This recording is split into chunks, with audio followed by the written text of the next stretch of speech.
Ok, pues demos una repasada rápida de lo que son listas por comprensión. Nombremos una lista en este momento, demos un ejemplo para que ojalá quede claro. Llamamos lista 1.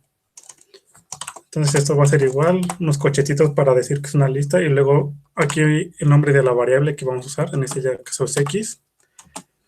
Y luego especificamos en dónde vive esa variable x. Decimos, esta variable x vive en la lista que va del 1 al 10, por ejemplo. Aquí va esto, que escribe tal que, entonces son las x, tal que x está en la lista del 1 al 10. Y cuando separamos por comas, queremos las condiciones que se van a cumplir para esa variable que tenemos ahí definida x. Por ejemplo, que x módulo 2 es igual a 0. Entonces, en su práctica vienen cosas muy parecidas. De hecho, es muy parecido a esto. Creo que los rangos cambian y el módulo cambia, pero es realmente lo mismo.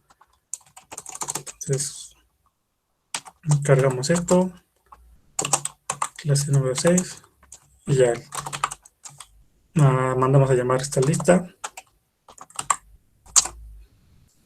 Y pues me da los números pares, ¿no? Que son las condiciones que le damos. Entonces, las listas por comprensión se escriben así, entre corchetes, para decir que es una lista. Nombramos una variable y luego escribimos las condiciones que debe cumplir esa variable después del símbolo del pipe. Entonces son las x tal que, ¿en dónde vive esa x? X vive en la lista que va del 1 al 10. Y además se debe cumplir que x módulo 2 sea 0. O sea, es decir, que sea múltiplo, o sea, número par. O múltiplo de 2 en este caso. Entonces, realmente no hay más allá de esto. O sea, sí nos podemos complicar la vida. O sea, podemos escribir aquí y que además, no sé, x módulo 3 sea igual a 0. Entonces aquí estamos preguntando por los elementos que son tanto pares y múltiplos de 3. Entonces si recargamos aquí y volvemos a llamar la lista 1, pues ahí están los números que cumplen ambas condiciones.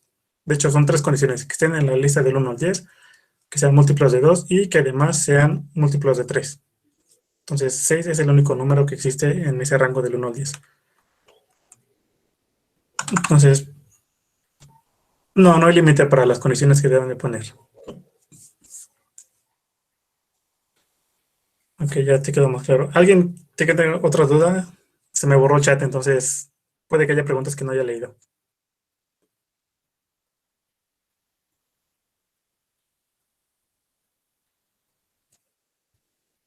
¿Cómo son diferentes data y type? Cuando escribes data, tú estás definiendo un tipo de dato nuevo.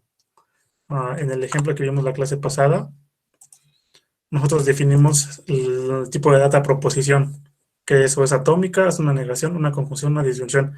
Y cuando usamos el type, simplemente le estamos dando un sinónimo a un tipo de dato. Por ejemplo, aquí tenemos el string. String ya está definido, entonces nosotros le ponemos un sinónimo que le llamamos símbolo proposicional. Entonces aquí daría lo mismo que pusiera o símbolo proposicional o pusiera string, porque son sinónimos, ¿no? Pero para facilidad de lectura usamos type para hacer más claro a qué nos estamos refiriendo.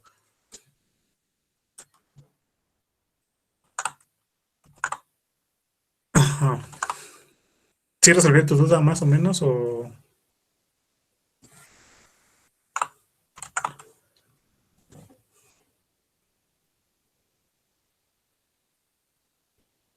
No se puede hacer no, porque cuando estamos usando data, nosotros estamos creando un tipo de dato. O sea, el tipo de dato prop no existe en Haskell, nosotros lo estamos definiendo. Entonces, por ejemplo, aquí no podría ser que yo defina un tipo de dato nuevo, por ejemplo, como lo vimos la clase pasada, día. Pues esto no va a tener ningún sentido porque Haskell no conoce el tipo de dato día, porque no lo hemos definido. Entonces, type simplemente estamos agregándole sinónimos, o sea, es para datos que ya existen. Y en data estamos creando nosotros nuevos tipos de datos. Por ejemplo, podemos crear tipos de datos del tipo figura. Haskell no sabe lo que es una figura, entonces no podemos usar type para referirnos a una figura si no lo hemos definido antes con un data. Entonces no se puede hacer lo uno con el otro.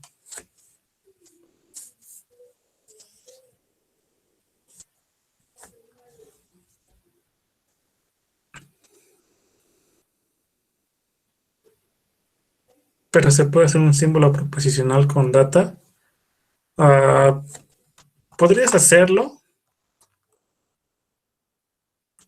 Ah, pero de todas formas vas a ponerle aquí una cadena. O sea, si no estuviera aquí Atom, pondrías símbolo y cadena. Mm, eso no es un buen ejemplo, pero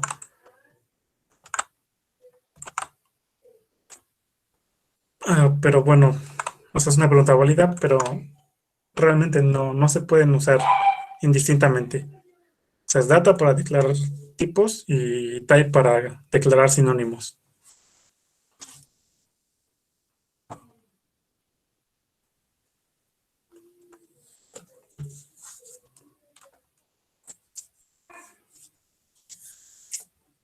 ¿Alguna otra pregunta antes de que empecemos? Sí, de nada, Sergio.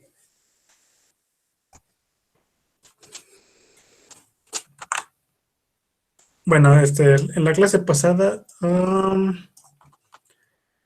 ah, faltaron unas dos, tres clases que implementar, simplemente para que quedara más completo. Entonces vamos a terminar esas clases. Voy a volver a cargar en la clase 5.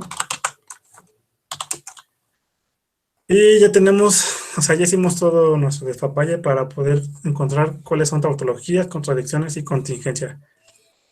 Pero nos faltó definir una función que nos diga cuando una fórmula es satisfacible. Si recuerdan lo que es satisfacible, pues era que existiera por lo menos un modelo en el que se evaluara como verdadero, ¿no? O sea, que tuviera un modelo. Ya teniendo todo el trabajo que hicimos la clase pasada, ¿cómo ustedes implementarían la función que se llame es satisfacible?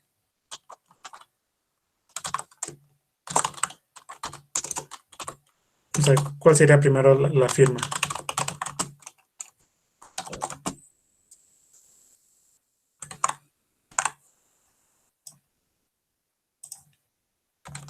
Bueno, entonces, lo voy a escribir yo, pero si alguien quiere participar, pues adelante.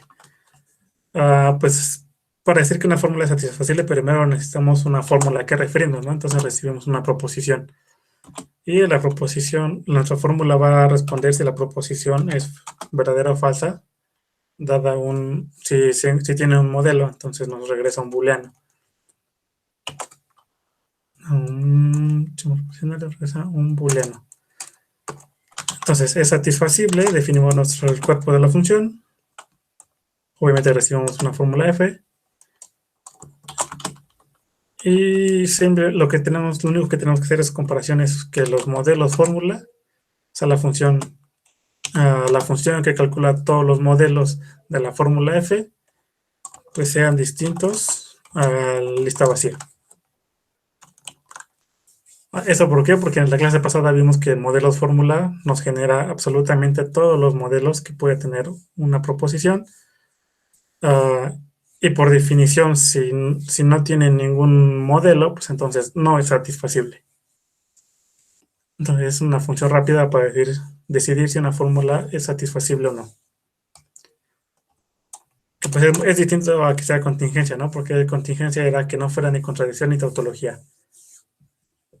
Entonces hay una pequeña diferencia. Ok.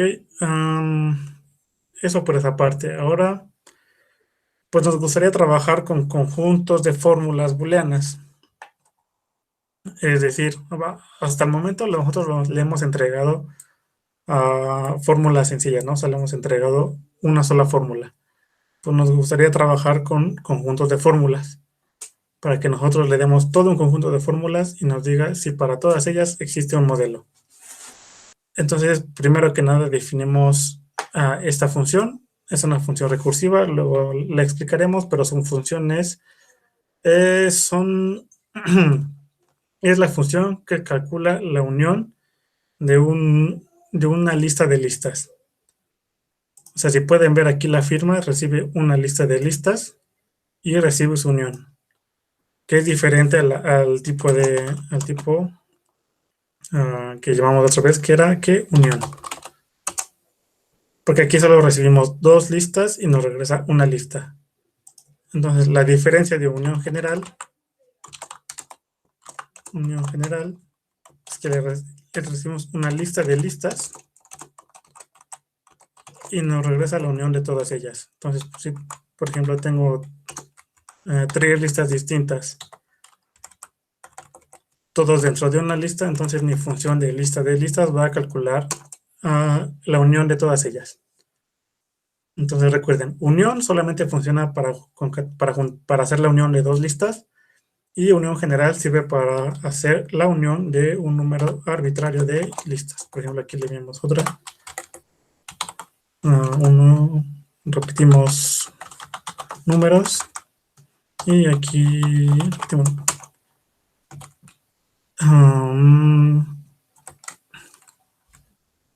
Aquí tengo una coma extra, entonces otra vez tengo otra coma extra. Voy a eliminar esto y listo. Pues sí, le damos una lista con una cantidad arbitraria de listas y nos calcula la unión de todas ellas. Entonces, ¿eso para qué nos servirá útil? Para que ahora queremos contar el número de símbolos proposicionales de una lista de proposiciones. Entonces, ¿cómo se vería esa función? Entonces, la llamaremos símbolos proposicionales de la conjunción, de un conjunto. Cuando digo conjunto me refiero a esta unión de la unión general. Entonces vamos a recibir que una lista de proposiciones y vamos a entregar otra lista de proposiciones. Entonces la diferencia que va a haber entre estas dos listas va a ser que esta va a ser una lista de proposiciones no necesariamente atómicas y la respuesta va a ser una lista de proposiciones necesariamente atómicas. Entonces, ¿cómo se vería esta función? Símbolos conjuntos. Entonces, le llamaremos S a nuestro conjunto de proposiciones. Entonces, como ya tenemos definida la función de unión general, entonces haremos la unión general, o sea, uniremos listas de listas de la lista de los símbolos proposicionales de una fórmula. O sea, esta es la función que declaramos la vez anterior, en donde me cuenta los símbolos proposicionales de una sola fórmula. Entonces queremos hacer una lista de todas esas símbolos proposicionales. Y esa fórmula, todas esas fórmulas proposicionales van a venir del conjunto S. Entonces aquí lo que estamos haciendo es, vamos a llamar símbolos proposicionales del conjunto S. Entonces es la unión de los símbolos proposicionales de las fórmulas que están dentro del conjunto S. ¿Sí queda claro lo que estamos haciendo en esta función?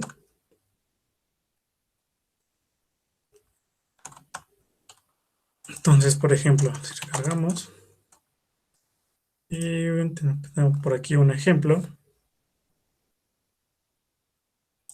Ok, tengo este ejemplo. Entonces, si se dan cuenta, déjenme escribir aquí símbolos proposicionales. Ajá. Entonces, vamos a mandar a llamar a la función con una lista de proposiciones. Es decir, aquí tengo mi primera proposición, que es P y Q, entonces R, separada por una coma, o sea, es decir, como separamos en listas, tenemos una segunda proposición, que es P, entonces S. Entonces lo que esperaríamos de nuestra función es que nos regrese la unión, una sola lista que es exactamente lo que nos regresa, ¿no? O sea, le damos un conjunto de proposiciones y nos regresa una sola lista que tiene todas las símbolos proposicionales de todo el conjunto de proposiciones. ¿Podría volver a repetir la partecita del código de arriba cuando hizo símbolos proposicionales de conjuntos? Es que me perdí ya con tanto nombre. Ok, sí, sí. Nuestra función se llama así y recibe una lista de proposiciones. Aquí en la función la llamamos S. Entonces lo que hacemos es la unión de todas las listas que me genera calculando los símbolos proposicionales de cada fórmula. Entonces es lo que digo aquí. Calculo los símbolos proposicionales de una fórmula F y F está en la lista de fórmulas proposicionales. Y lo que hacemos es la unión general. Nos estamos uniendo listas de listas. F sería P y Q implica R o serían las dos del ejemplo. Ajá, o sea, primero se va a evaluar, mi primera F en el ejemplo se va a evaluar a P y Q, entonces R, y mi segunda F se va a evaluar en P, entonces S. Y toda esa lista que los contiene es S. Ah, ok, ya, Entonces, ya me ajá, quedó claro. ok. Entonces, como esta función nos regresa listas, nos va a regresar una lista para esta fórmula y nos va a regresar otra lista para esta fórmula. Y hacemos la unión con la función unión general. Entonces, eso es lo que está pasando ahí. Entonces ya podemos aquí poner otra función, que no me acuerdo qué nombres habíamos definido arriba, P, Q, R, S, T, U. Ponemos T o U. Ponemos T o U. Y otra vez, ¿no? Me crea una lista para estas TU, hacemos la unión y ya se aparece aquí al final. Entonces, pues ¿para qué nos serviría todo esto, no? Entonces, esto va a ser parte de su siguiente práctica. Van a ustedes crear una función que me determine si la consecuencia lógica. O sea, ya están aquí, estamos trabajando con conjuntos de fórmulas, entonces nos gustaría saber cuándo una cosa es consecuencia lógica de otra. Entonces, hasta aquí alguna pregunta porque quiero que quede todo bien claro para cuando deje la práctica.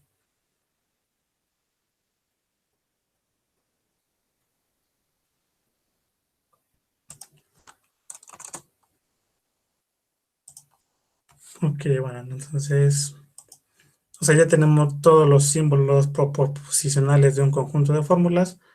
Ahora quisiéramos las interpretaciones de todos los símbolos, ¿no? Como lo hicimos con la clase pasada, cuando solo trabajamos con una sola fórmula, ahora queremos trabajar con un conjunto de fórmulas. Entonces tenemos aquí, llamamos una función interpretaciones, pero ya no va a ser de una fórmula, sino va a ser de un conjunto de fórmulas. Otra vez vamos a recibir un conjunto de fórmulas o de proposiciones y vamos a entregar una lista de interpretaciones. Interpretación.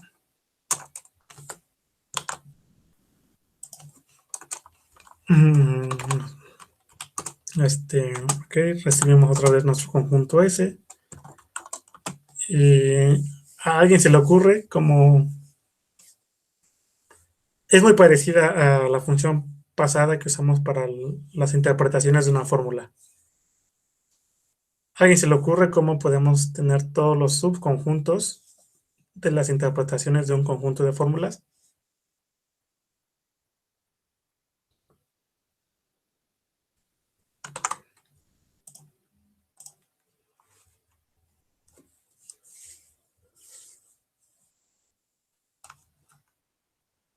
Ah, aquí no hace falta unión general porque ya tenemos todos los símbolos. O sea, aquí ya me da la unión. O sea, aquí ya tengo todos los símbolos del conjunto de proposiciones. Entonces queremos calcular todos los subconjuntos de los símbolos que me entrega esa función.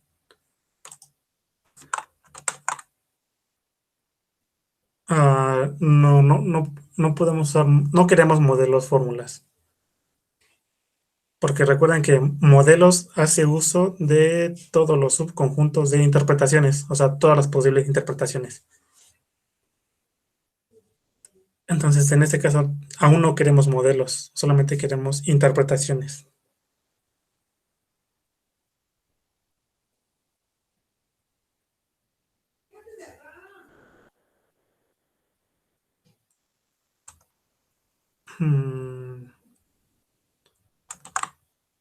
Ok, bueno.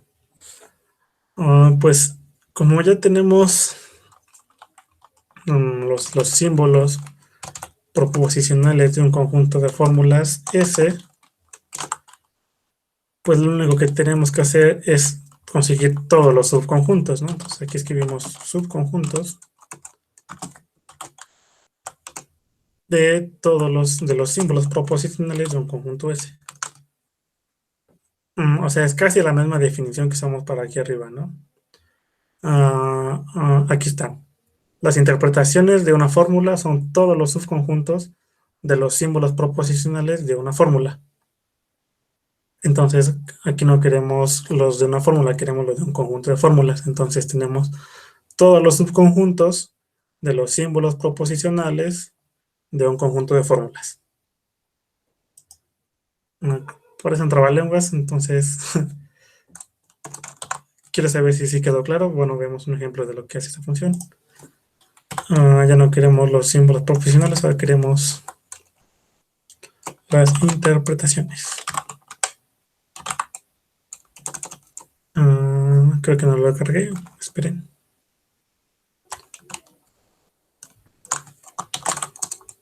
Ahora sí. Ya no queremos los símbolos proposicionales, ahora queremos las interpretaciones. Interpretaciones de un conjunto. Aquí queda un poquito largo, voy a quitarle una esta para que no quede tan feo. Entonces, a esa función nosotros le damos una lista de fórmulas. Entonces, primero me calcula los símbolos proposicionales. Entonces me genera una lista que tiene a la P, a la Q, a la R y a la S. Después a esa lista le calcula todos los posibles subconjuntos que están aquí listados, que en nuestro caso representa todas las posibles interpretaciones del, ¿cómo se llama? Del conjunto de fórmulas. Entonces tenemos la lista vacía, que en nuestro caso representa que tanto P, Q, R y S son falsos. Tenemos la lista con un solo elemento, en este caso S, que representa que todas son falsas, menos S. En la lista donde solo está la R, donde todas son falsas, menos la R. En este caso tenemos aquí una lista de dos, entonces P y Q son falsas y R y S son verdaderas.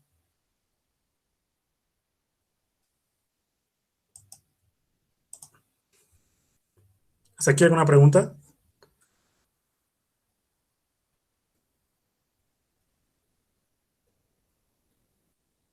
Ok. Entonces, hasta aquí se va a quedar esto.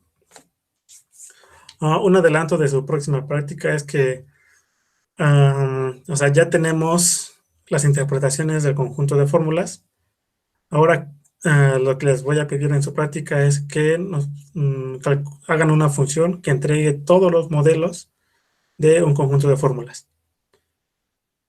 Entonces ya tenemos la unión de los símbolos proposicionales, ya tenemos todas las posibles interpretaciones. Ahora falta evaluar las interpretaciones con todas las fórmulas. Y regresar los modelos, bueno, regresar los modelos, o sea, cuando se evalúa verdadero. Entonces, sí quieren poder hacerlo con todo lo que hemos visto hasta ahora.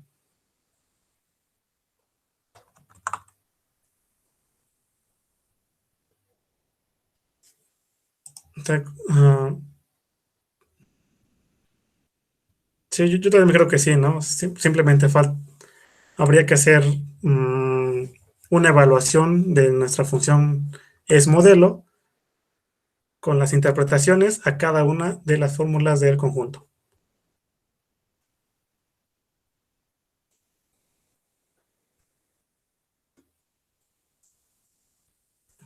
Entonces, después, otra pregunta que va a venir en su práctica es, les voy a preguntar si la fórmula es satisfacible. Las fórmulas son satisfacibles. O sea, hay una asignación de verdad a P, Q, R y las demás, tal que las funciones se evalúan verdadero en todo el conjunto. Entonces ya tampoco sería tan difícil, simplemente sería decir que si el conjunto de modelos es vacío o no vacío. Entonces, realmente no va a ser tan difícil. Pero sí, en serio, si alguien no entendió lo que estamos haciendo, pregunte de una vez, porque estoy seguro que si no lo entienden ahora, se van a dar de topes después.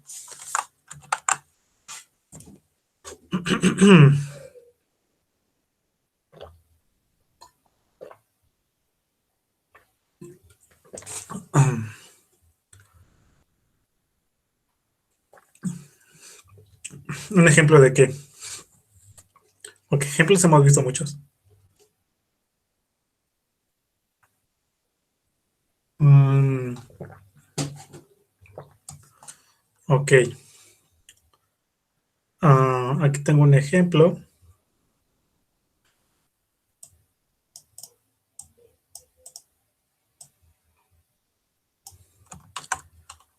O sea, no le puedo dar la estructura de la función, nada, porque eso es lo que es la práctica. Pero sí tiene que ver más o menos así. O sea, ustedes van a crear esta función, modelos conjunto, recibe una lista de, de fórmulas. En este caso tenemos dos nada más. Es esta que es medio grande y Q entonces R. Y lo que tiene que regresar su función va a ser las asignaciones en los modelos en donde esto se evalúa verdadero. Entonces, si nosotros hacemos que P, Q y R sean verdadero, entonces estas fórmulas se van a evaluar como verdaderas, todas en conjunto. O sea, no va a ser de que una sí y otra no. Un modelo para ese conjunto es un modelo para todas las fórmulas. Entonces, eso va a ser su práctica.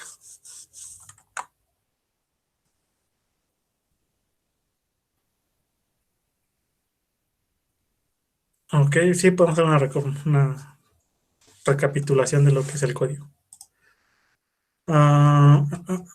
Pues empecemos desde arriba. Este import lo usamos porque la función de unión de dos listas, 1, 2 y 3, unión, ¿sabe qué? No está definida en el prelude, entonces para poder hacer esa unión importamos esa biblioteca. Entonces nos calcula la unión como si fueran conjuntos.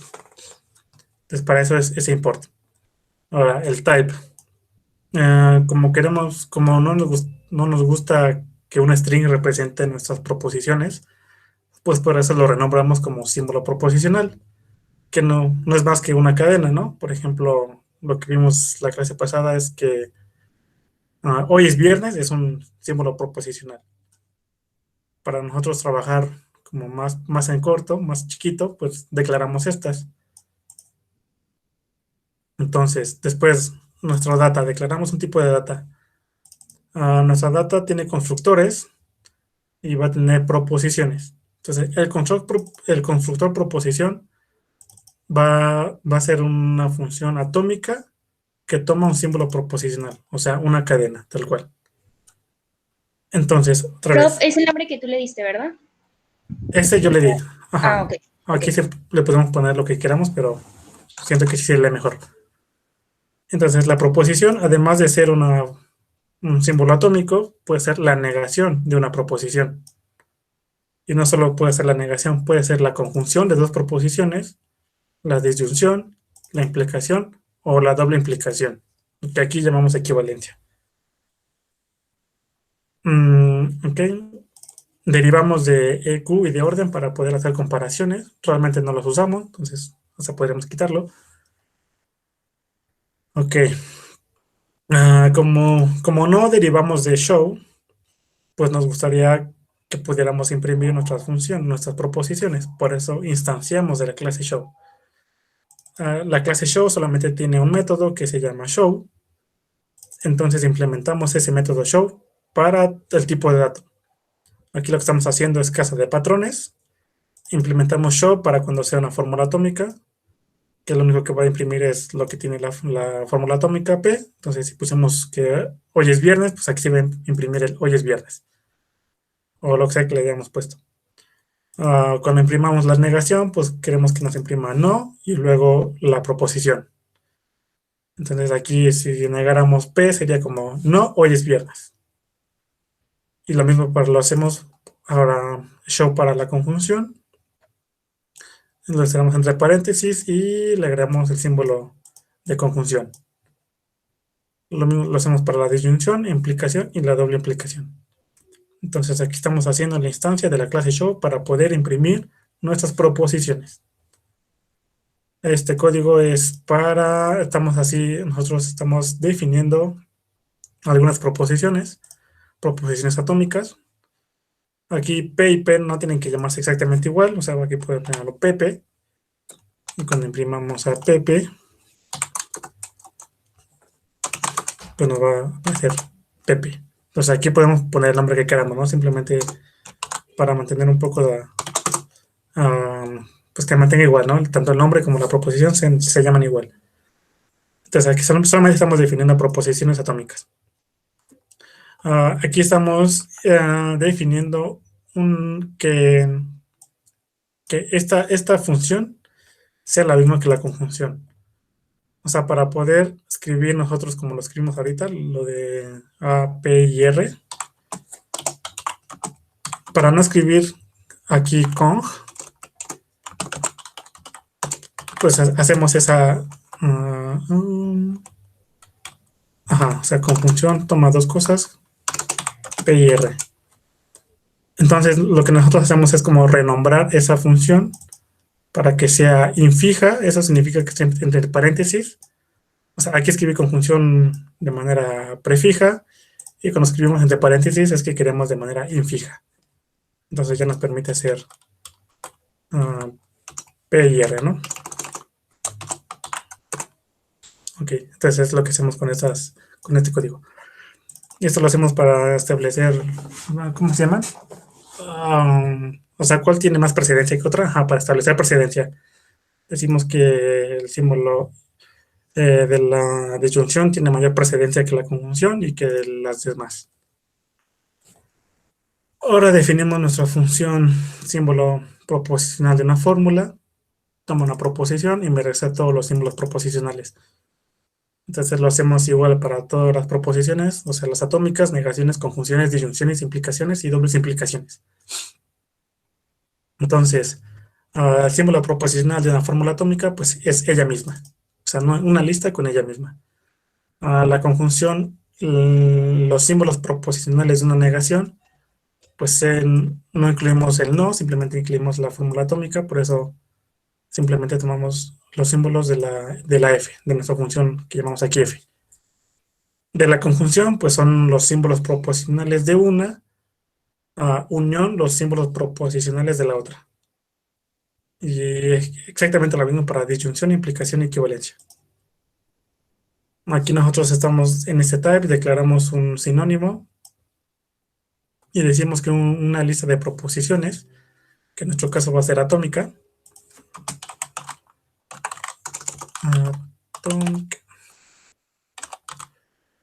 o sea, estas proposiciones son atómicas, decimos que son una interpretación.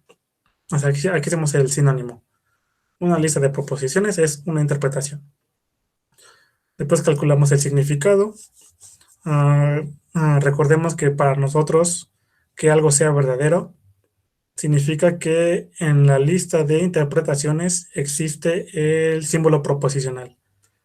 Entonces es lo que hacemos. Decimos que el i es verdadero, bueno, si la fórmula F en una interpretación I es verdadera, si la fórmula F está en I. Entonces, es lo que hacemos aquí. Y decimos que una función, o sea, la negación, simplemente decimos que la función f en una interpretación I no está dentro de la lista de interpretaciones.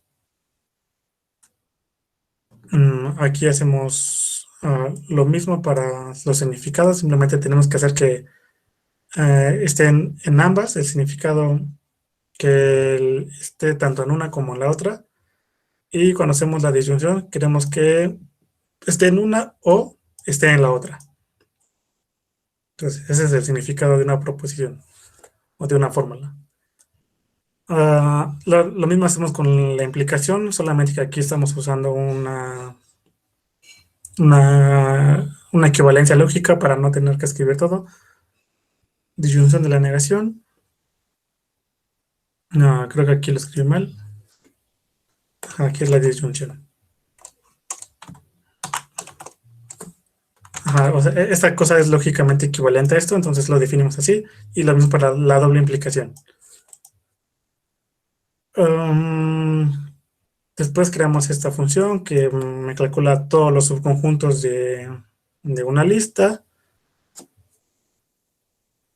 Calculamos todas las posibles interpretaciones, que simplemente son todos los posibles subconjuntos de los símbolos de una proposición.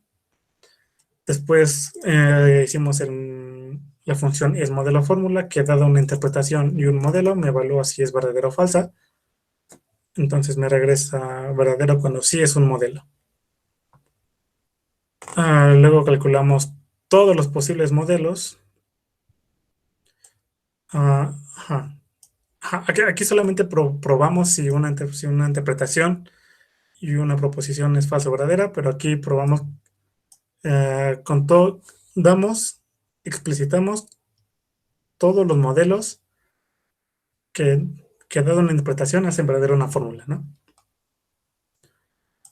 Después, la función es tautología, simplemente verificamos que los modelos sean exactamente todas las posibles interpretaciones de una fórmula F. Ah, Verificamos que es una contradicción cuando los modelos de una fórmula es una lista vacía. Es contingencia cuando no es ni contradicción y cuando no es tautología. Lo que acabamos de definir ahorita es satisfacible si el conjunto de los modelos de la fórmula F es distinto de vacío. O sea, que existe al menos una fórmula. Y pues esto es lo que acabamos de ver ahorita, ¿no? Entonces eso no falta repasar.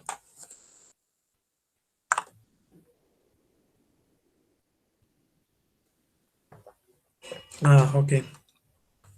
Sí, quedó claro, Diana Laura.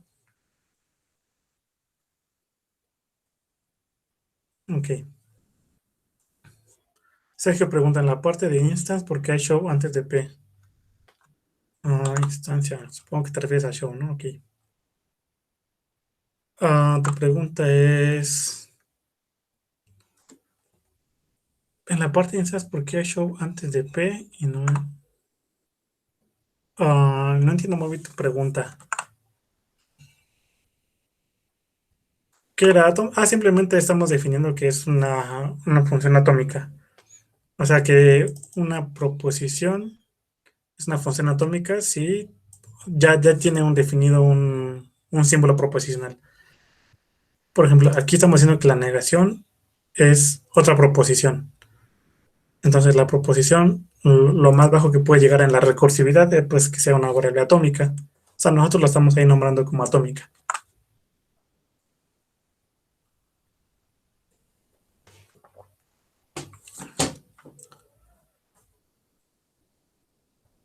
A ver, dice, en show atom P es igual a P.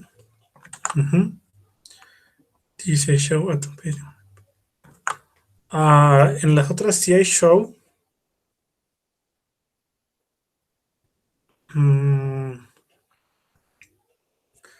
Porque en este caso P puede ser una función no atómica.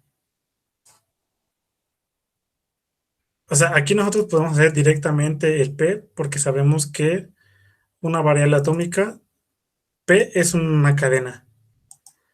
Pero cuando estamos ya trabajando con la conjunción, no aseguramos de que P sea una función atómica. O sea, aquí puede ser la negación de otra conjunción, de otra función o de otra fórmula. Entonces, por eso tenemos que escribir show. Porque si aquí fuera la negación, pues entonces ya se iría al show de la negación y sería este. Y solamente cuando tenemos la variable P, pues aquí ya tenemos, por la definición, sabemos que atom tiene una cadena. Entonces podemos imprimir tal cual la cadena. No hace falta ponerle show.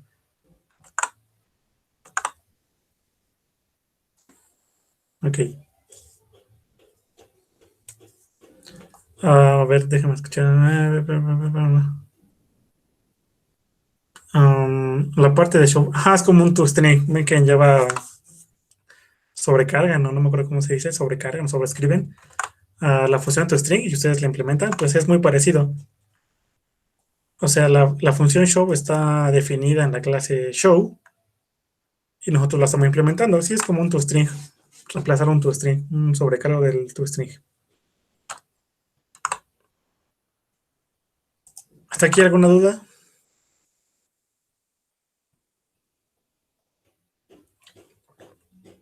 Una pregunta, algo.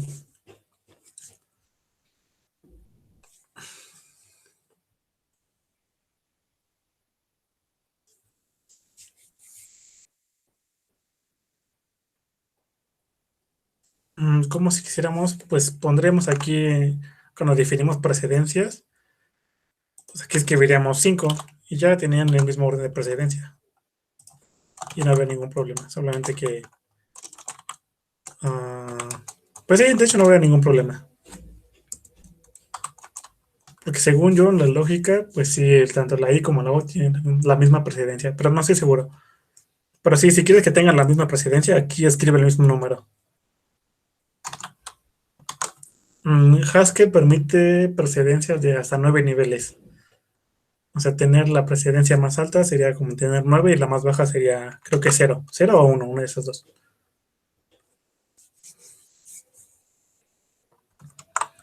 Ok, bueno.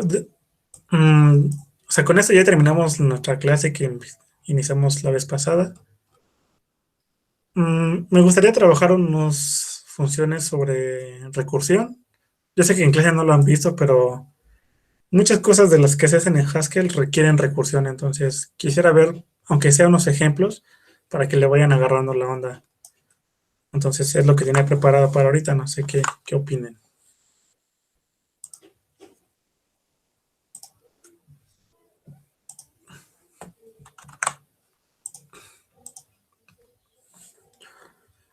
Ok, bueno, vemos algunos ejemplos de recursión. Tenemos aquí mi clase 6. Este es el ejemplo que vimos hace rato de la pregunta sobre las listas.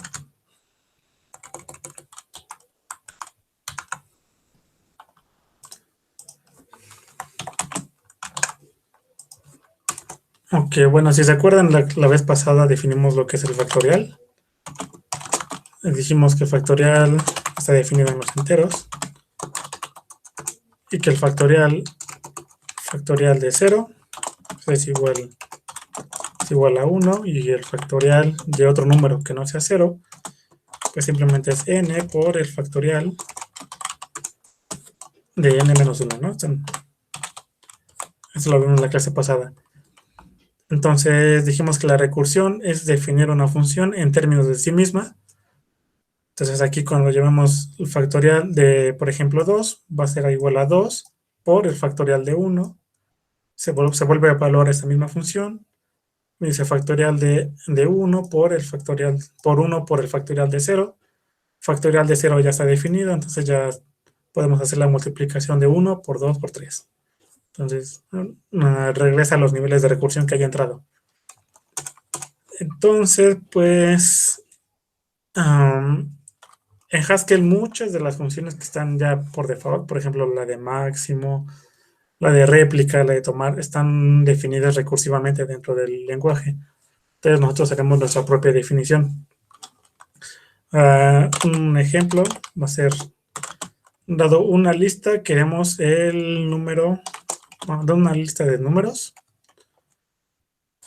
queremos tener el número mayor. Esa función ya se implementa en Haskell, pero nosotros haremos nuestra propia implementación. Entonces, recibir nuestra fórmula, nuestra firma es una lista de cosas que tienen un orden, es decir, que podemos compararlas mayor que, menor que, y nos regresa un elemento de la lista. Entonces, en este caso factorial definimos nuestro caso base, que nuestra caso base es el factorial de 0 es igual a 1. ¿Qué les ocurre que sería el caso base para encontrar el máximo número de una lista?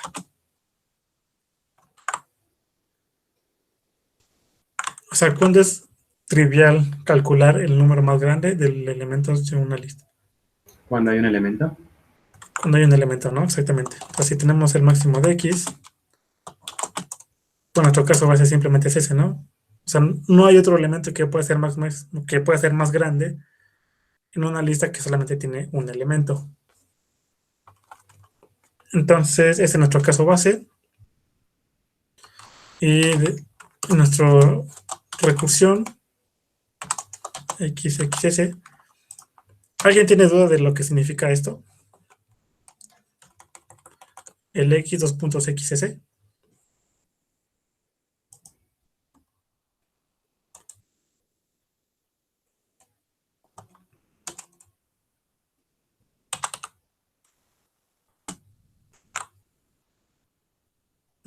Pues ¿se acuerdan que cuando concatenamos aquí es la concatenación? O sea, el dos puntitos es la concatenación a la cabeza de una lista.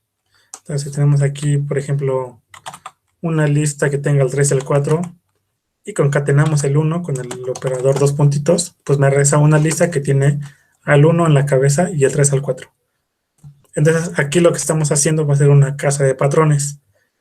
Vamos a recibir una lista que tiene más de un elemento.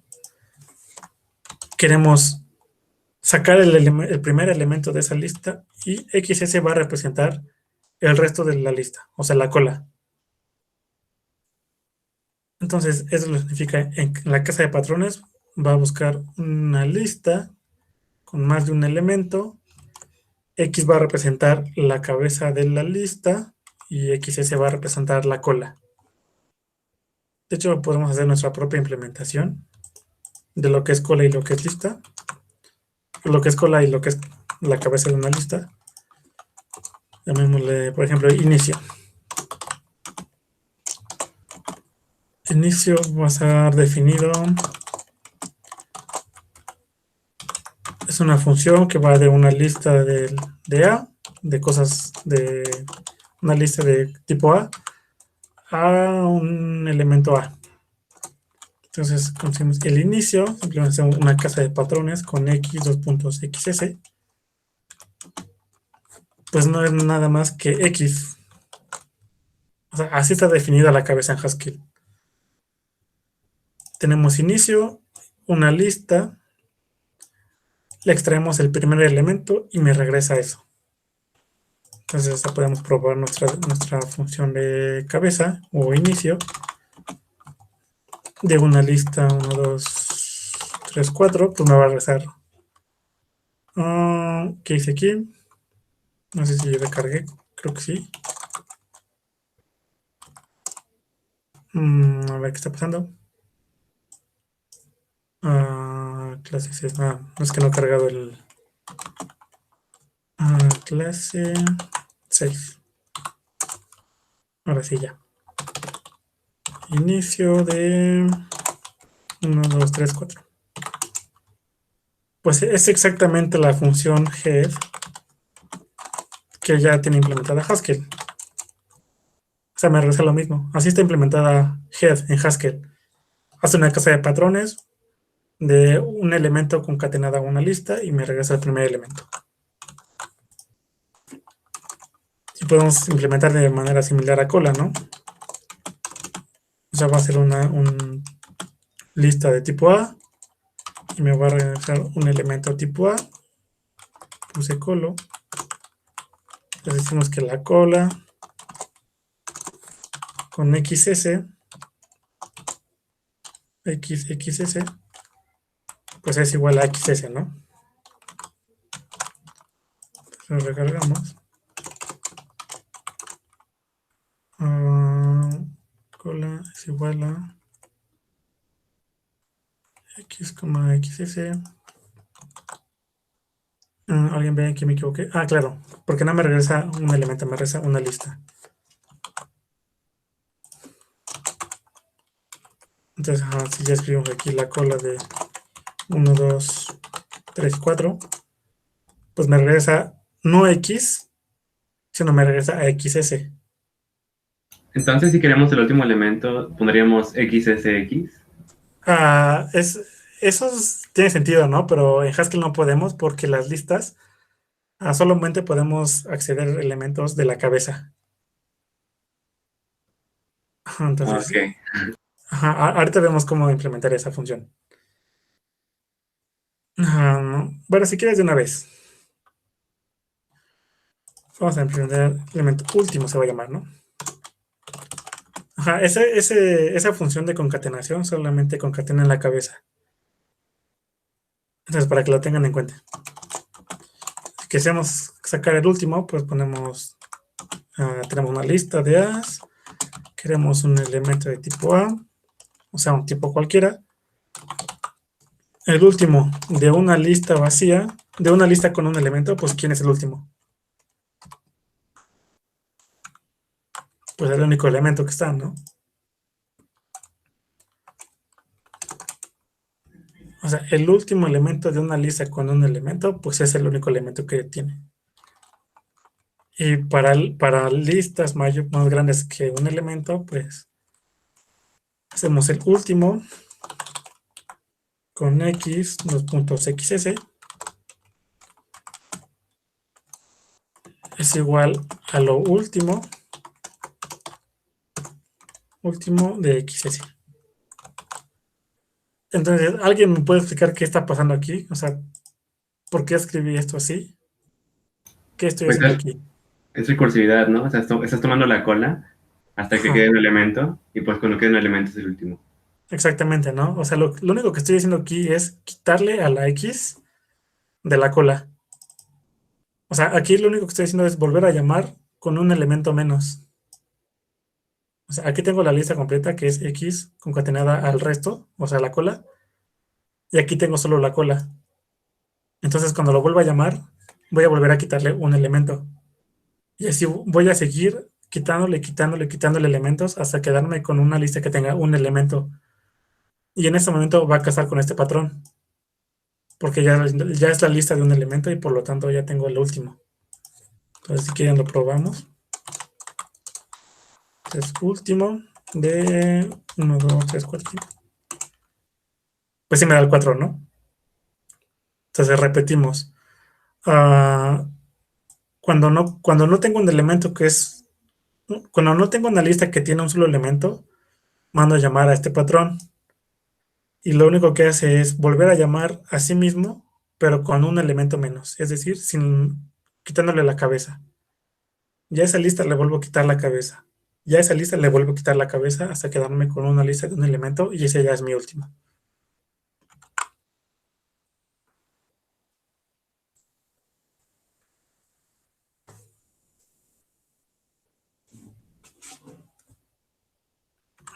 Entonces, ¿sí les quedó claro? ¿O quieren que repita algo?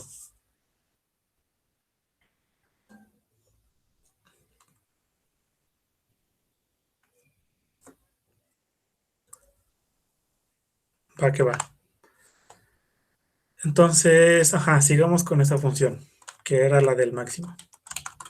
Creo que es más complicada que último. Tenemos una lista de cosas que podemos comparar, menor que, por eso decimos que vienen en la clase OR. Y el máximo de una lista con un elemento, pues es el único elemento. Entonces, el máximo de una lista que tiene una cabeza y una cola, pues solamente comparamos que si X es mayor que le llamaremos una función maxCola es igual a X. O sea, si la X es mayor a lo que está en la cola, entonces X es el elemento mayor. De otra manera, o sea, usamos el otherwise. Otherwise. Entonces, el máximo de la cola. Pero no, aquí no tenemos definida nuestra función cola, entonces usamos la función where, bueno, la clase where, perdón, el where, simplemente where. Definimos otra vez a max cola y decimos que es el máximo de XS. Esta está un poquito más difícil, ¿no? Y lo que dice es lo siguiente. Ajá, eso es lo fácil. Pues el máximo de una lista que tiene un elemento es el elemento. El máximo de una lista que tiene una cabeza y una cola, pues primero comparo si X es mayor a lo que tiene al máximo que tiene la cola, entonces X sustituyo a X como el máximo, ¿no? Y el max cola es una llamada recursiva, o sea, mando a llamar a máximo de XS. Entonces siempre voy a estar buscando una X que le gane al máximo que ya traía la cola. Entonces lo probamos. Máximo. Ay, no. Máximo de el 1, 2, 7, 4. Pues sí, ya me entrega el 6, ¿no?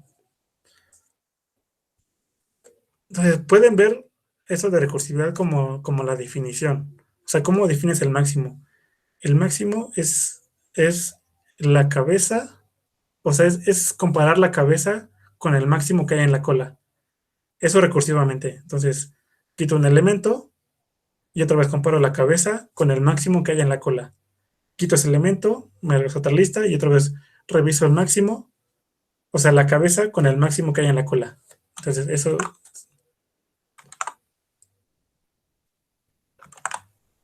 Entonces, ¿sí quedó claro esta función de máximo?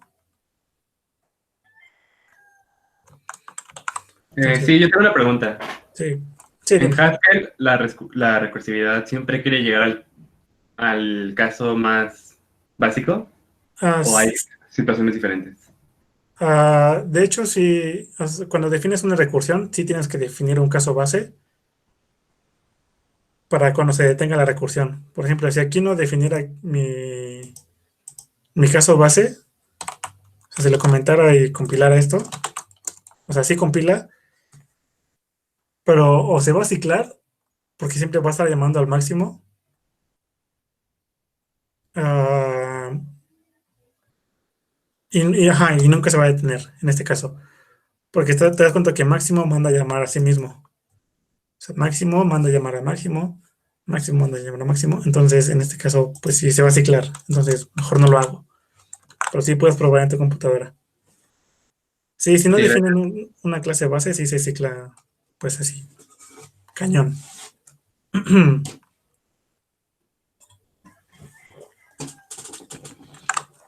Entonces, aquí está nuestro caso base para el último, nuestro caso base para factorial, nuestro caso base para máximo. Entonces, sí hace falta definir un caso base para cuando defines una recursión, para que no haga recursión infinitamente.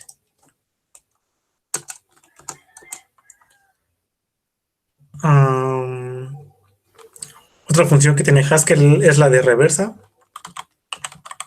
Reversa.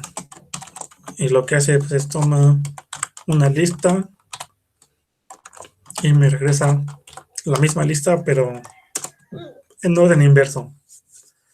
¿Cuál sería el caso base de reversa? con un elemento. Puede O ser bueno, más dos base que elementos. eso. O sea, sí está bien, pero podría ser todavía más, una base todavía más pequeña.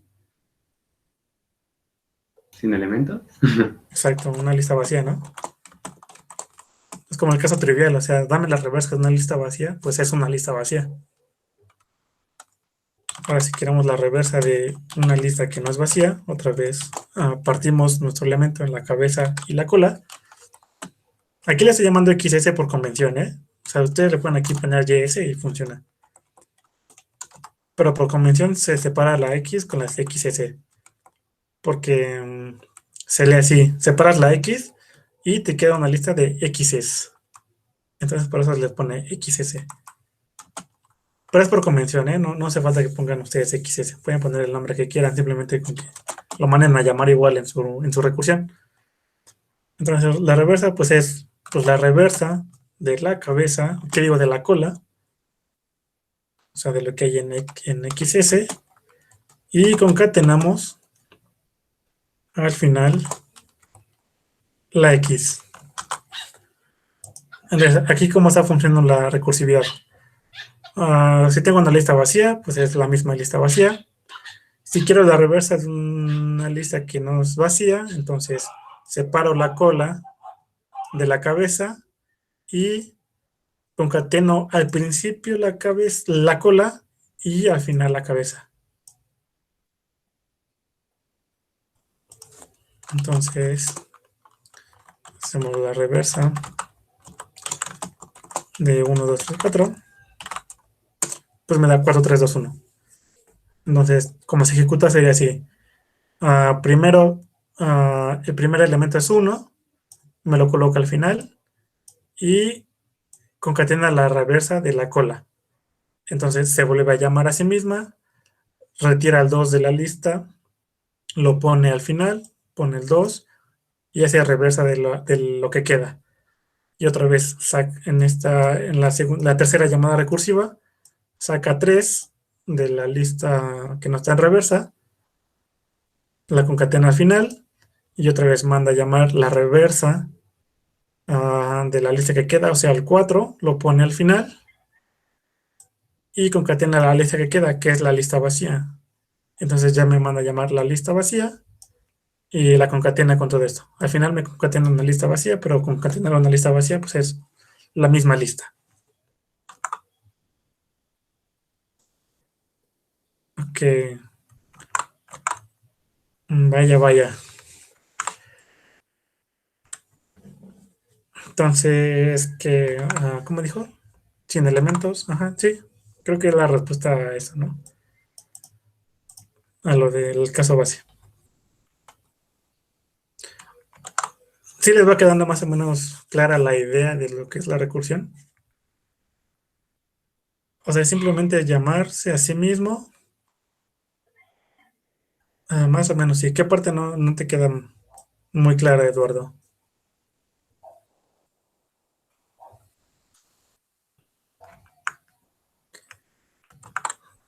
A ver, aquí hagamos una simulación de lo que ocurre, por ejemplo, en último.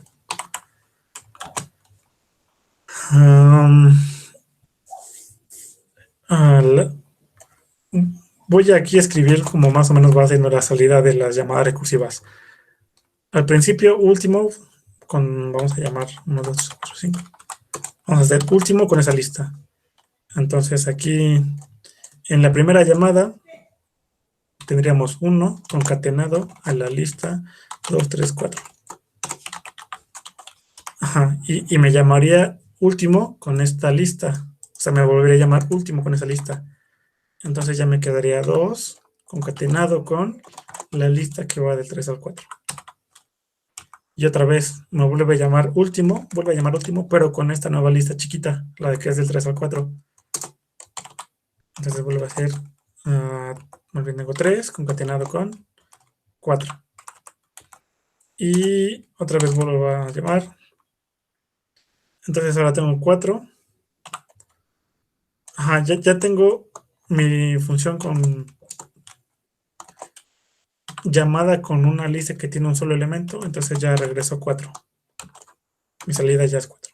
Entonces, así se va aplicando la recursividad. Entonces, esto para el caso último. O sea, pueden hacer una evaluación muy similar a los casos de reversa, por ejemplo. Ahora hagamos un ejemplo rápido de la reversa. 1, 2 y 3. Entonces, lo que hace reversa es, me separa el primer elemento con la lista que va del 2 al 3. Y concatena al final el 1. Y aquí me hace la reversa de lo que me queda, 2 y 3. 2 y 3. Más 1. Entonces, la reversa de 2 y 3 otra vez va a volver a partir estos elementos. Entonces, la concatenación de 2 con 3. Igual me hace la reversa de lo que queda, que es 3. Pero ya tiene concatenado con el 2 que se concatena concatenado a la lista que tiene el 1. Entonces podríamos reescribir esto como simplemente la lista que tiene al 2 y al 1. Y luego me hace lo mismo con la reversa de 3, que simplemente ya es el 3 concatenado a una lista vacía. Otra vez me hace la reversa de la lista vacía concatenada a la lista que ya tiene el 3, el 2 y el 1. Después ya manda a llamar la reversa de la lista vacía, pero la reversa de la lista vacía pues es la lista vacía. Entonces ya me concatena una lista vacía al 1, 2, al 3, 2 y 1. Que pues ya, eso ya es 1, 2 y 3. Que digo 3, 2, 1. Entonces así va evaluando Haskell recursivamente. Esto es un ejemplo de cómo se ve paso a pasito la recursión. No, dependiendo de la recursión que estés haciendo, pues como estamos haciendo recursión en listas, pues sí estamos usando, claro, del XXS para separar la cabeza de la cola de una lista. Pero podemos hacer recursión en muchas otras cosas. Por ejemplo, aquí hicimos recursión en los enteros. O sea, no hizo falta XS. Simplemente tenemos aquí el factorial de 0 es 1, el factorial de n es el factorial de n por n menos 1.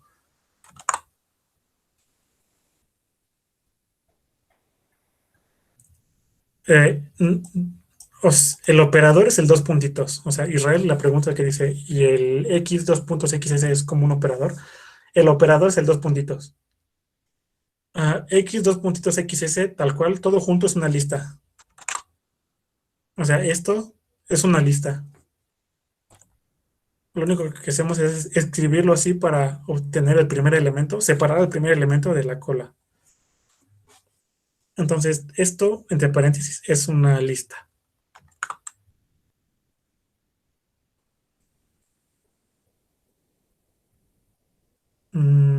¿Qué te preguntas? Dice Johan, creo que le entiendo más a Haskell que a Java. A mí yo prefiero Java, pero bueno.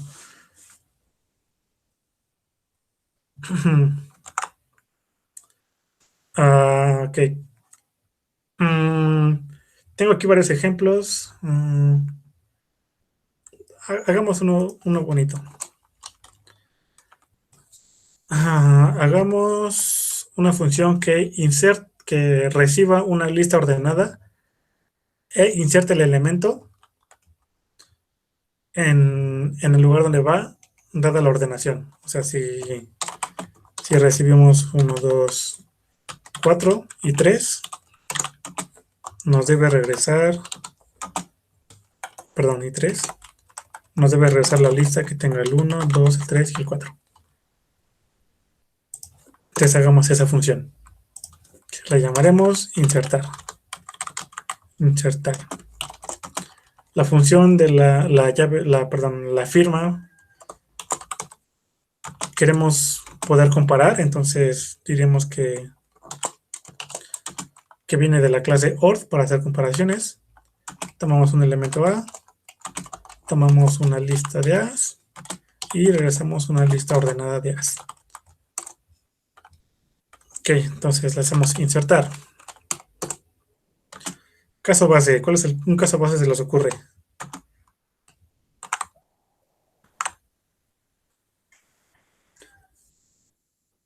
O sea, ¿cómo podemos garantizar que al ingresar un elemento, la lista que nos regresa es una lista ordenada?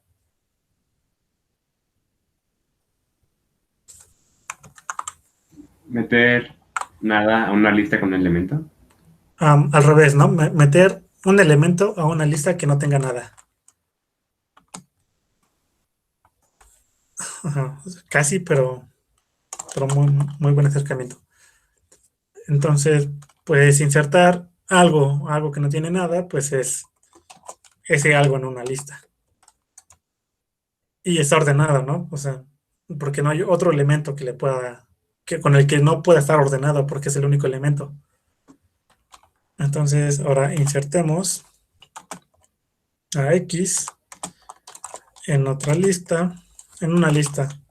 Aquí no podemos usar X, los puntos XS, porque X es el elemento que queremos agregar. Entonces le voy a llamar YS. Entonces queremos insertar el elemento X en la lista, esta lista. Entonces, pues, usamos guardas, porque queremos comparar que si el elemento que estamos comparando, X, es menor o igual que el elemento de la cabeza de la lista, pues entonces vamos a poner primero a X, después vamos a concatenar a Y y después concatenamos YS. Es decir, si X es menor que Y, entonces X va antes que Y. Entonces por eso hacemos esto. Esto no es nada más que dos concatenaciones. Primero a YS le concateno y a Y le concateno X. O sea, esto es una lista. Después de la concatenación, esto es una lista y le concatenamos un elemento y al final todo esto es una lista. Entonces no estamos haciendo nada más que concatenaciones. Ok. Entonces, en el caso contrario, entonces, ¿quién va primero? Pues ¿Bien? sería, ajá, exactamente, ¿no? Pues primero va Y. Después no sabemos qué relación tenga con el resto de los elementos. Entonces, insertamos X con YS. Entonces, en este caso sí sabemos que X es menor que Y por lo tanto es menor que todos los demás. Entonces ya puedo concatenar a X antes que toda la lista. En el caso de que X sea mayor que Y, entonces no sé qué relación tenga con el resto de la lista. O sea, no sé en qué posición va. Por lo tanto, tengo que buscar en dónde insertar X. Entonces vuelvo a llamar recursivamente insertar sobre la lista en donde ya no tiene la cabeza. Entonces recargamos esto otra vez. Usamos insertar. Recuerden que bueno, primero recibimos un elemento, por ejemplo el 4. Y recuerden que las oposiciones que la lista al principio está ordenada, ¿no? Entonces, 3,5. Entonces, eso nos debería regresar la lista ordenada, ¿no? Y pues sí, déjenme eliminar ese 4.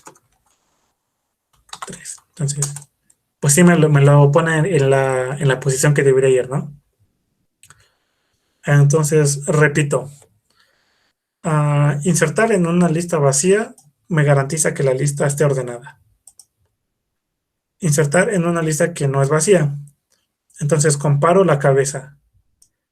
Si el elemento que quiero ordenar es menor que la cabeza, entonces, por lo tanto, es menor que el resto de la lista. En este caso, hagamos un ejemplo más grande. 6, 7, 8, 9. Ajá. En el momento en que 4 sea menor, pues sabemos que es menor que todo el resto, ¿no? Sabemos que es menor que 6, 7, 8, 9. Entonces podemos ingresar ahí el elemento X. Primero X, después a Y y luego el resto de la cola. Cuando X es mayor que Y, entonces sabemos que Y es mayor, pero no sabemos si es mayor el resto de la cola, el resto de la lista. Entonces tenemos que volver a buscar dentro de esa lista ya con un elemento menos. Por eso mandamos a llamar recursivamente a insertar, para que vuelva a buscar un elemento hasta que se cumpla esa condición.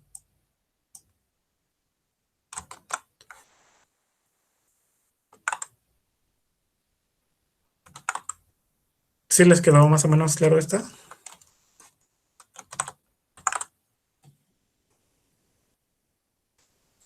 Va que va. Ahora, ok. Ahora con esta función hagamos un algoritmo que ordene una lista desordenada. O sea, si ya tenemos una función que inserta un elemento a una lista ordenada, pues ordenar, llamémoslo insort. O sea, in de insertar, sort de ordenar. Entonces, va a ser una función que ordene, entonces queremos poder comparar cosas, por lo tanto decimos que A va a ser de la clase ord. Ajá, recuerden que ord nos permite hacer estas comparaciones. X menor que, mayor que, y ajá. Entonces por eso la mandamos a llamar, no es por nada. Entonces, ajá, recibe una lista y me regresa una lista ordenada. O sea, me regresa una lista no necesariamente ordenada y me regresa una ordenada. Entonces, de nuevo, ¿cuál sería el caso base para ordenar una lista?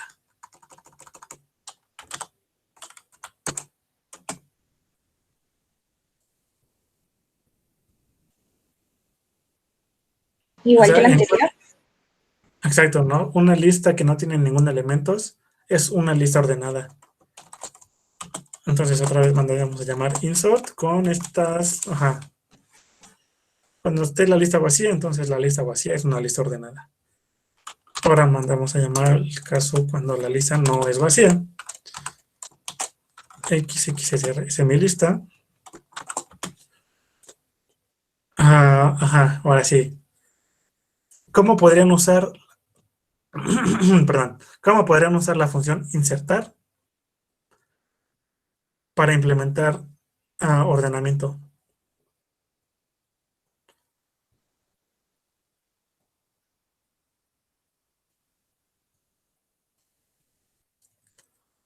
O sea, ¿qué insertarían en qué? O sea, en este caso estamos separando la cabeza de la cola. Entonces, ¿qué les gustaría que insertáramos? ¿Y en qué les gustaría que insertáramos? Perdón.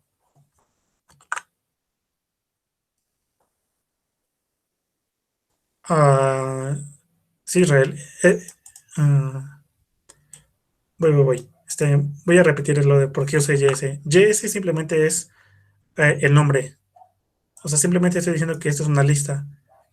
Y estoy diciendo que la cabeza de mi lista se llama y la cola de mi lista se llama JS. Entonces es solamente puro nombre. Realmente aquí le podríamos haber puesto. A ver, hagámoslo para que quede claro. Cabeza y cola. Entonces, ok, mientras X, o sea, la cabeza sea mayor que Y, entonces acá tenemos la cabeza y Y es la cola. Entonces, de otra manera, insertamos Y. No, esperen, ¿qué estoy diciendo? No, Y es la cabeza. Ok, entonces, cuando X sea menor que la cabeza, ahora sí. Entonces, insertamos a X, la cabeza y la cola. O si no, insertamos la cabeza, a X y la cola. Esto se llama llamar cola. Entonces, si no cometí ningún error, podría volver a recargar esto. Déjenme comentar eso rápido.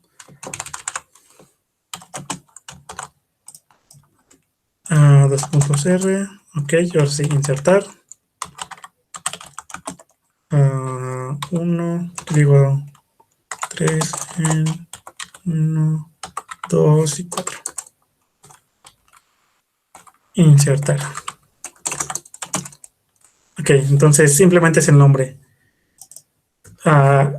Antes era YS y le cambié a cabeza y cola. Entonces es exactamente la misma función, nada más que, pues si te queda más claro con cabeza y cola, pues ahí está. Entonces solamente es nombre. Ok. Exacto. Mm, Sergio Crack. Pues sí, de hecho es para implementar eso, pues insertamos a la X en un arreglo o en una lista ya ordenada. Entonces en insert de XS. Entonces, para ordenar una lista que no es una lista vacía, entonces hacemos un insert de esa variable, desde la cabeza en el arreglo ordenado XS. O sea, en algún momento este arreglo va a estar ordenado. De hecho, va a estar ordenado en la clase base. Una vez que lleguemos al caso base, pues entonces ya nada más será cosa de ir agregando elementos a ese elemento, a esa clase, a esa lista que ya está ordenada. Entonces por eso hacemos esto, insertamos X en la lista que ya está ordenada de la cola. Entonces, si recargamos esto, ya nada más sería el insert de 1. No, vamos a ver, entregamos una lista, no necesariamente ordenada, y me regresa a la lista ordenada. Entonces ya tenemos nuestro pequeño algoritmo que ordena una lista. ¿Sí les quedó claro por qué funciona esto?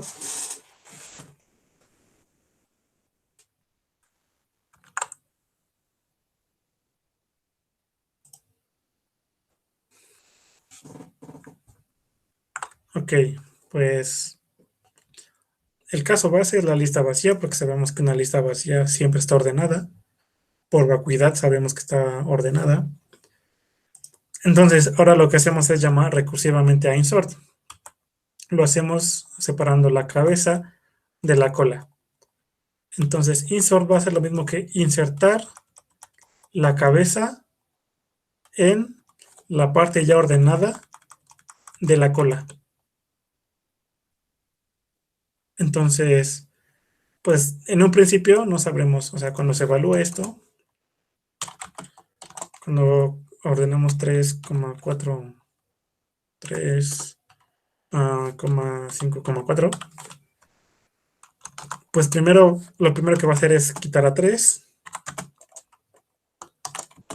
de la cola y después va a hacer la ordenación del 5 y 4. Entonces, cuando vuelva a llamar eso, entonces va a ser concatenar 5 a la que tiene el 4 y luego va a ser 4 con la lista vacía y la lista vacía ya está ordenada, ¿no?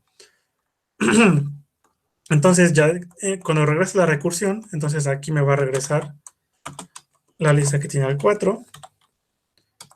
Aquí me va a regresar la lista que ya, como estamos mandando insertar en una lista que ya sabemos que está ordenada, entonces ya me va a ordenar correctamente el 4,5.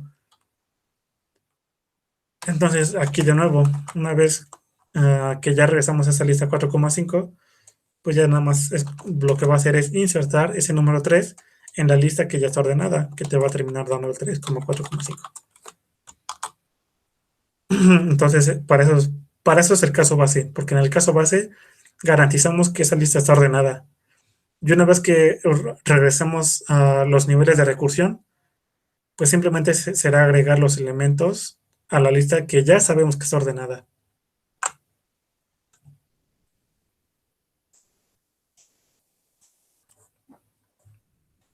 Va que va.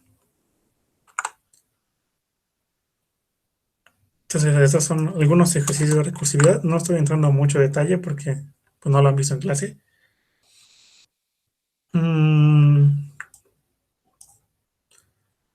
Una última cosa que quiero ver es algo que se llama recursividad mutua. Voy a poner un ejemplo, espero que lo entiendan. Va a ser un ejemplo sencillo. Recuerda que ya hemos visto la función que me regresa si un número es par o es impar, ¿no? Entonces, sabemos que par es una función que toma un entero y me regresa un boolean. O sea, me regresa true cuando es par ni false de otra manera. Entonces, sabemos, diremos par de 0 es igual a true y par de n es igual a otra función que llamaremos impar con n-1. n-1. Ok, entonces hasta aquí tenemos definido un caso base, que es cuando par es igual a 0. Entonces no hemos definido nuestra función impar, entonces la definiremos de manera muy similar. Tenemos la firma, igual toma un entero, igual regresa un booleano. Impar, aquí lo voy a dejar vacío para que me digan ustedes, false.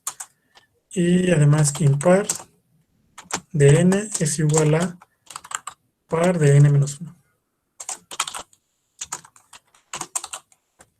n-1. Ahora sí, ¿alguien me puede decir qué va aquí?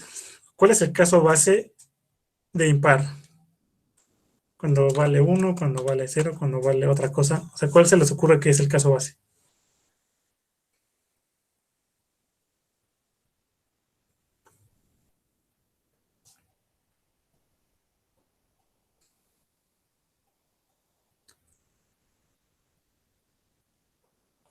Bueno, pues uno pensaría que el caso base podría ser que impar de 1 es igual a false, pero pues como estamos pidiendo el caso base impar, pues sabemos que 0 no es un número impar, ¿no? Entonces es false. ¿Alguien entiende lo que está pasando aquí? O sea, par no se está llamando a sí mismo, pero está mandando a llamar a impar.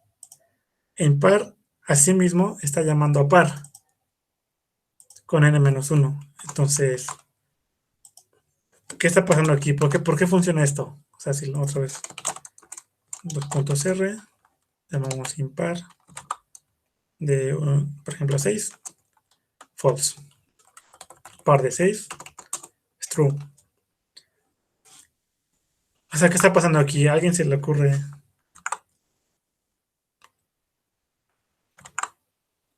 Aquí estamos...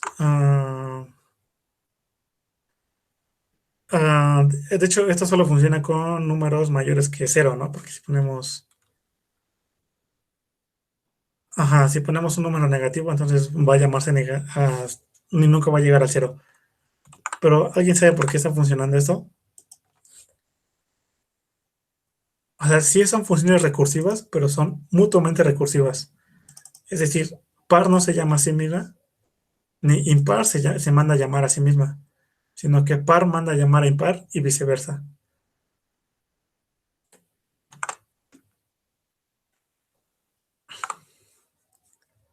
Entonces, ¿qué está pasando aquí?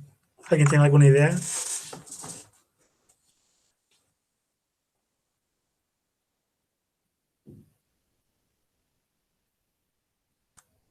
Sergio, tal cual lo dijo Sergio, ¿no? O sea, va a ir de una en otra, pero no solo eso, va a ir de una en otra restándole 1. Entonces, pongamos aquí un ejemplo. Entonces, si mandamos a llamar par de 4, pues me van a mandar a llamar a impar de 3. Y luego impar de 3 me va a mandar a llamar a par de 2.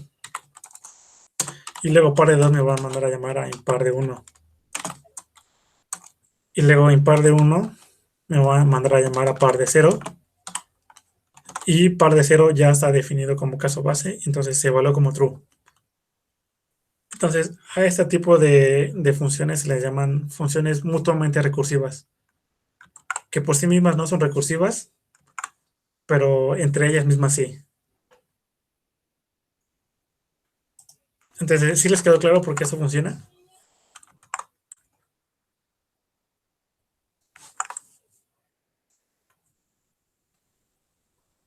Y pues está chido, ¿no? Ajá. Aquí no hace falta que nosotros estemos haciendo operaciones, simplemente comparamos si es 0 o no 0 al final. O sea, no estamos haciendo ni módulos, estamos haciendo una resta, pero la resta es computacionalmente menos demandante que una división.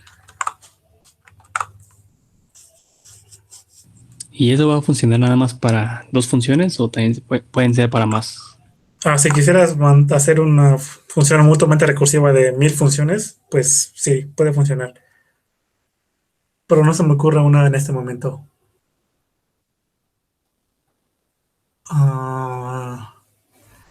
Igual y podemos hacer una con el múltiplo de 3, ¿no? A ver, como realmente no se me ocurre en este momento cómo hacerla, pues la dejaremos aquí. ¿Hasta aquí alguna duda de lo que hemos hecho? ¿Qué es la recursión? ¿Cómo funciona? ¿Para qué sirve?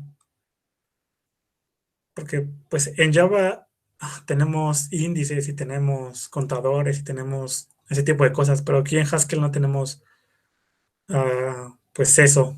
Entonces hay que definir ese tipo de cosas recursivamente. Entonces, para hacer cosas interesantes en Haskell sí es necesario que dominen la recursión. Entonces, ajá, Vimos la función que hiciste para hacer subconjuntos en la otra clase. pues si quieres la revisamos. Pues sí, me quedé con curiosidad. Ok, bueno, la función de subconjuntos, ¿no? Es una función recursiva. Aquí tenemos el caso base. La función subconjuntos de una lista vacía, pues no es nada más que una lista que contenga la lista vacía.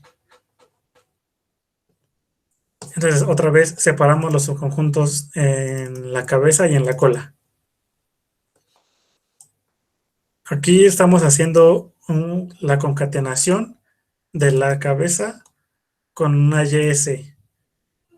O sea, YS no es la cola. YS viene de otro subconjunto que aquí llamamos XS.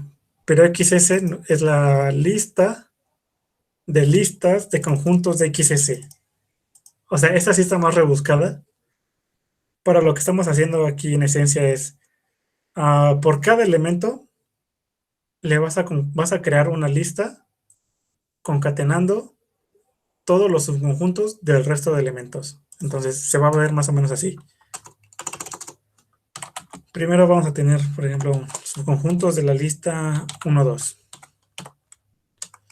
Entonces después se va a mandar a llamar con la lista 2 y después con la lista 0. Con la lista, la lista vacía. Entonces lo que está diciendo aquí es, primero la lista vacía me genera una lista de una lista vacía.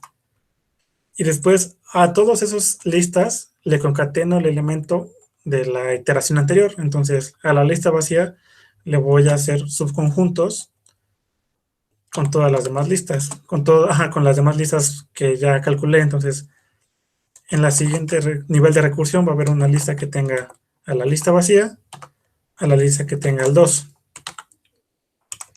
Y después en el siguiente nivel de recursión va a haber la lista que concatene todos los elementos con todas las subconjuntos de la iteración anterior.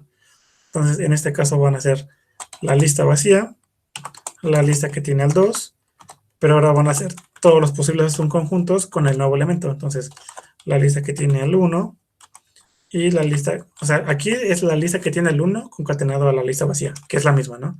Y aparte me va a generar la lista que tiene el 1 y la lista que tiene el 2.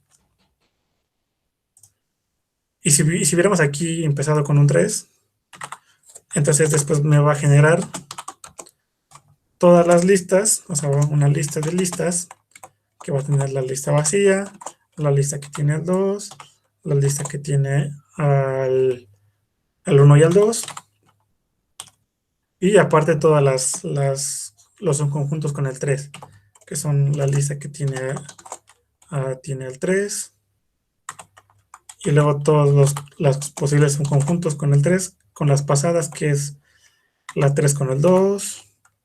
Ahora aquí me falta uno, ¿no? El 1 y el 1 y el 2. O sea, las paréntesis ya no me quedaron, pero más o menos es la idea, ¿no? Ok, sí, más o menos se entiende. Es más o menos, ¿no? O sea, esta sí está un poquito más difícil porque estamos haciendo listas de listas y luego subconjuntos con esas listas. Pero sí, si lo lees más con detenimiento, simplemente es por cada elemento concatenarle todos los subconjuntos que se pueden generar con la cola. Entonces, en esencia es eso. Roberto pregunta, ¿el operador dos puntitos solo para listas? Sí, solamente es para concatenar una cabeza a una lista. Entonces, cosas como, por ejemplo, esta no se puede, porque no estamos concatenando a una cabeza. O sea, no se puede concatenar al final. Para hacer eso, pues tenemos que tener un más, o sea, la concatenación de listas y tener eso en una lista.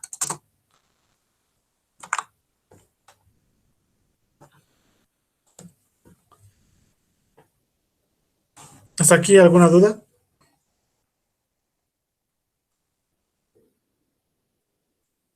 ¿Una pregunta sobre su práctica? ¿Cómo van con la práctica?